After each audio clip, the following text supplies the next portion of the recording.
الرحمن علم القرآن خلق الإنسان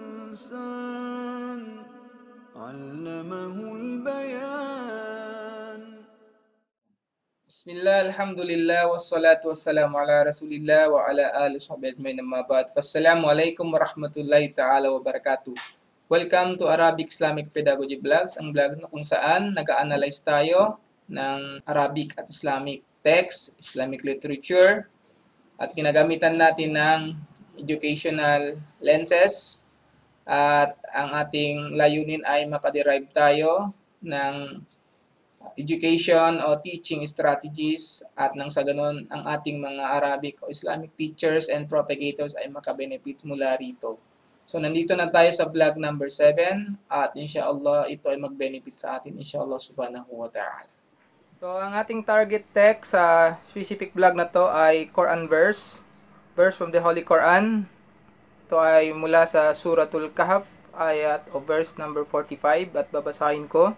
أعوذ بالله من الشيطان الرجيم واضرب لهم مثل الحياة الدنيا كماء إن أنزلناه من السماء فاختلط به نبات الأرض فأصبح هشيما تذروه الرياح وكان الله على كل شيء مقتدرا.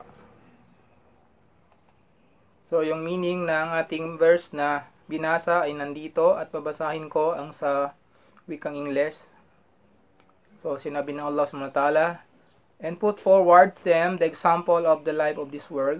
It is like to water rain, which we send down from the sky, and the vegetation of the earth mingles with it, and becomes fresh and green, but later it becomes dry and broken pieces, which the winds scatter, and Allah is able to do everything.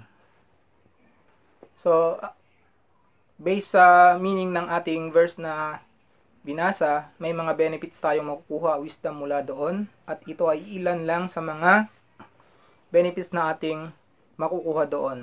Una, encouragement for using any possible means in explaining things. So makikita natin na doon ay binanggit ng Allah Ta'ala ang isang approach sa pag-explain niya ng reality, ng realidad ng buhay sa mundong ito. So mayroon siyang ginamit na napaka wise na approach. So, ibig sabihin, ini-encourage tayo noon na gumamit ng any possible means kapag na-explain tayo ng isang bagay.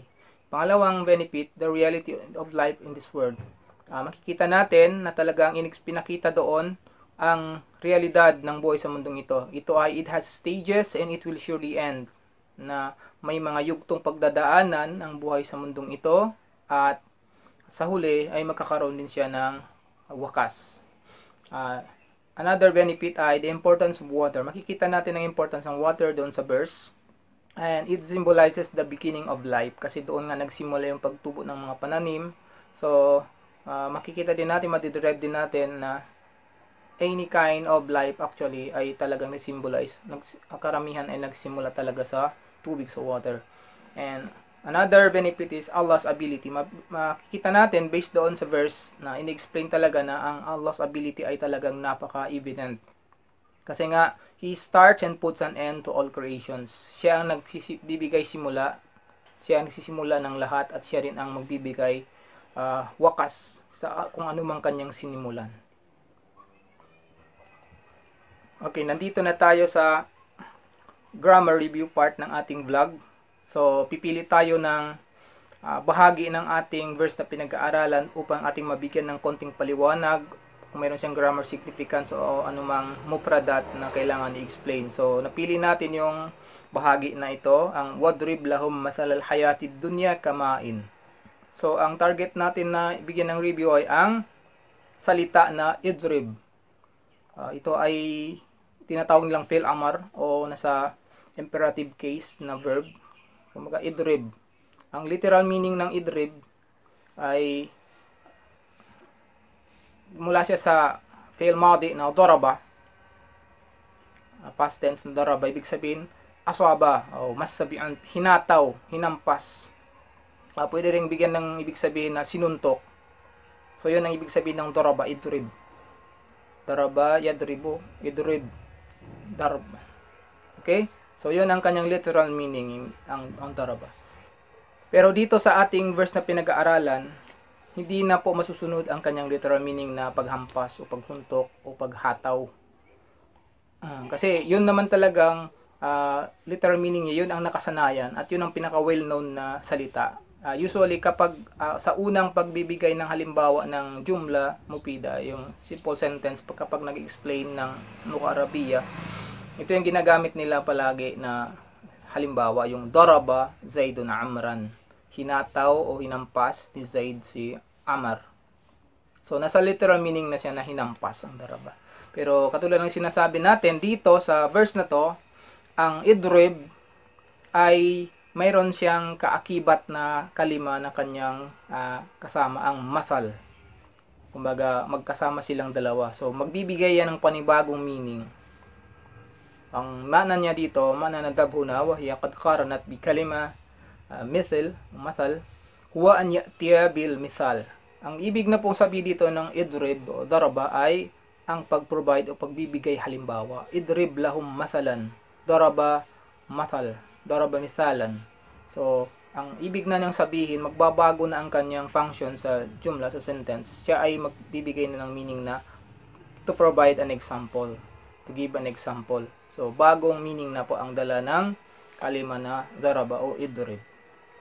Okay, nandito na tayo sa ating structure analysis. Bibigyan natin ng analyzation ng ating text na pinag-aaralan. So, nandyan po sa ating screen, binigyan natin ng diin, hinighlight natin ang iba't ibang mga words para madali natin siyang maintindihan, ang mga parts na important. So, hinighlight natin sa red ang al-hayatud dunya, ang the life of this world, kasi siya yung pinag-uusapan at siya yung bibigyan ng halimbawa, siya yung i-compare sa other things, kumbaga. So, kinumpare siya actually dito sa ma na highlight natin ng color white. Yung tubig, ulan, kinumpare siya. So, yan ang ginamit na bagay para i-explain kung ano yung reality ng hayatud dunya.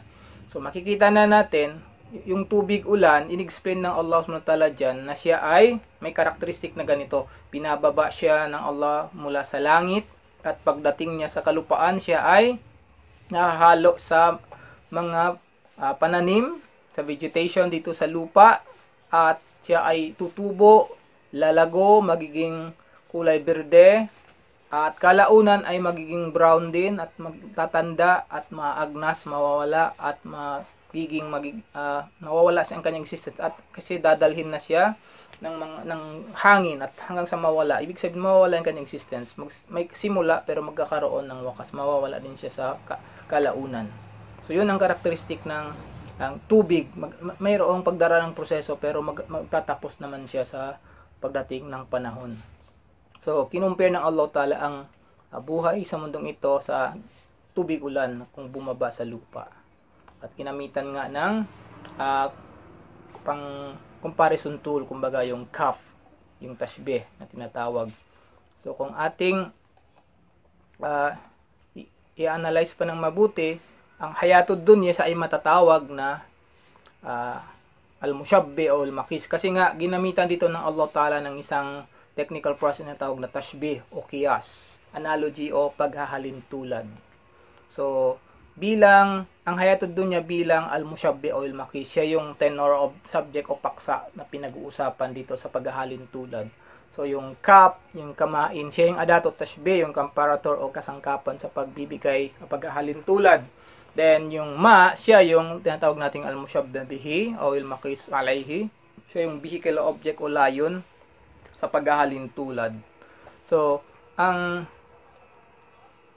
pag-compare ng mga bagay, may ginagamit tayong well-known tool o diagram. Ito ay ang Venn diagram. Kumbaga, makikita natin dito, pag nag-compare tayo ng dalawang bagay, makikita natin ang kanyang pagiging unique ng bawat isa at sa gitna naman ano yung kanilang similarity, kaya kinumpare sila. So ang hayatud dunya, life in this world, nandiyan sa kabila, ng kanyang karakteristik, lahun wa la'bun wa tafakhrun fil amwali wal aulad hatta nihayati aw al maut.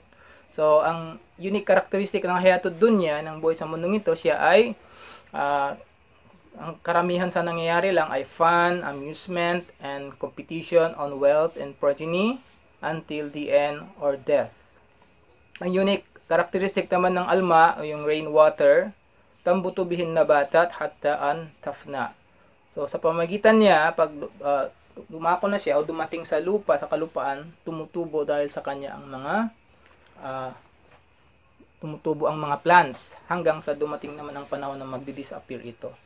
So yun ang bawat characteristic ng bawat isa. Then sa gitna, meron silang similarity. Based doon sa kanilang unique characteristic ng bawat isa, meron naman silang similarities diyan sa gitna. Lahuma marahilu tamurrani biha wa tantahiyani bil yaqin. Silang dalawa ay kapwa mayroong mga yugto o stages na pagdaraanan. Katulad ng nabanggit sa kanilang karakteristik. Watantahiyan bil yaqin. Pero kapwa din silang magtatapos. Siguradong magtatapos. Doon sila nagkaparehas. May mga stages na pinagdadaanan at magtatapos din sa bandang huli. So doon sila may similarity.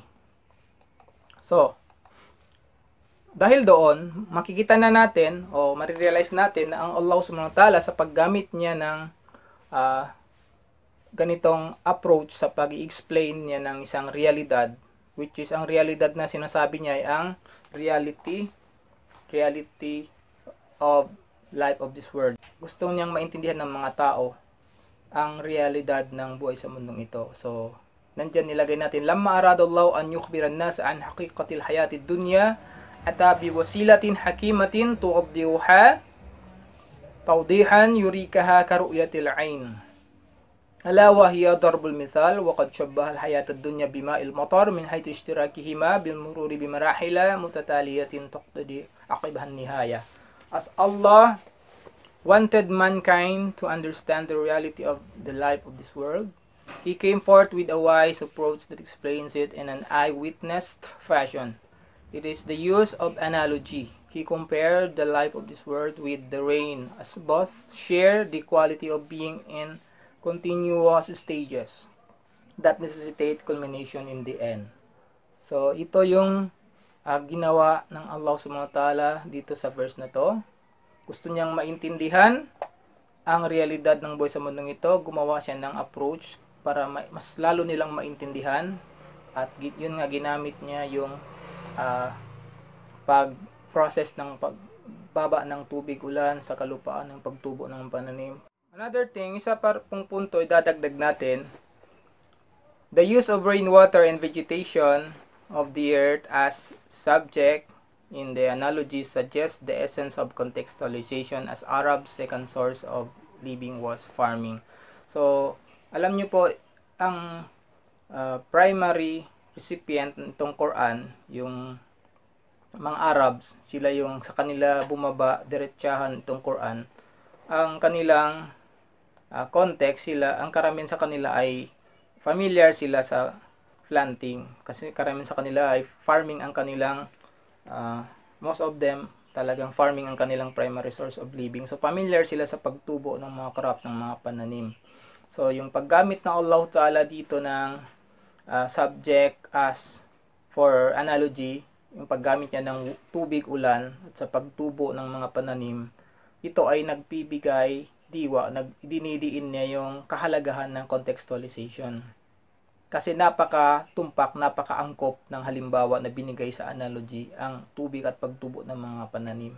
Kasi makaka-connect, makaka-relate kaagad ang recipient, yung mga listener o yung nakikinig sa information na itatransfer sa kanila nito ng Allah subhanahu wa ta'ala. So makikita natin yung essence ng contextualization dito sa part na to. Isa ring punto, according sa some authentic narrations, Prophet Muhammad sallallahu alaihi wasallam, peace be upon him, used analogy during his talks with his companions in more than one occasion. So marami kang makikitang mga hadith na kung saan ang Prophet Muhammad sallallahu alaihi wasallam ay gumamit din ng analogy. Nagsisimula siya for example ng mathalul ladhi yaqra'ul Quran wal ladhi la yaqra'ul Quran. May mga ganung ila akhir al hadith. So gumagamit na siya ng masal. Pag nakita mo na yung hadith ay nagsimula na sa word na mathalul ladhi, ganito, kinukumpare ng Prophet sa isang bagay sa isang bagay, yun na yung halimbawa ng tinatawag na analogy. So makikita natin na Allah subhanahu wa ta'ala, pati ang kanyang sugo, Prophet Muhammad ay gumagamit din ng ganitong approach sa pag-explain ng mga bagay-bagay.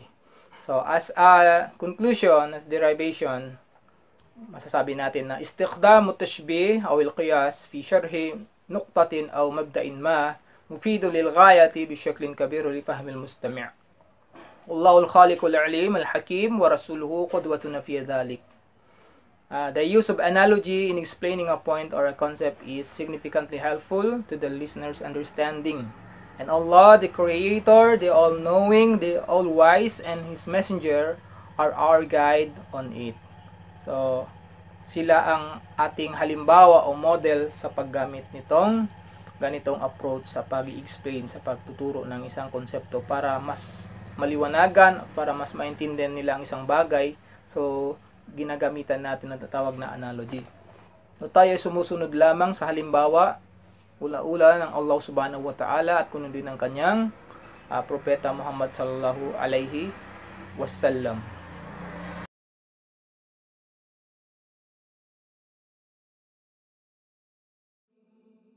الرحمن علم القرآن خلق الإنسان علمه